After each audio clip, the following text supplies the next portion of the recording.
What is up, everybody? Nell here with another Minute Movie Review, and next up is Gangster Squad, directed by Ruben Fleischer. And 3, 2, 1, and go. This movie goes from minute one and does not stop. Get all your refreshments, use the restroom before you start this movie.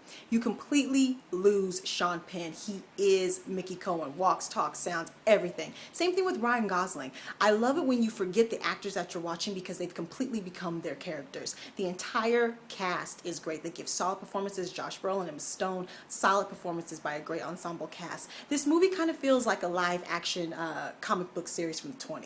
It's cool. It's cool, it's smooth, it's fun. The costumes, the language, the makeup, everything is crisp and clean. It's exciting. You kind of get excited by the action. Like I said, you can't leave because something happens every 10 minutes, and it's exciting. It's not for kids. Lots of people die. I think men and women will enjoy this movie the same.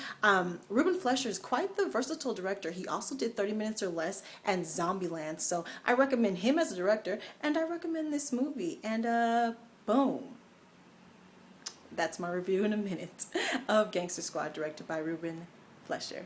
Take care, everyone. Goodbye.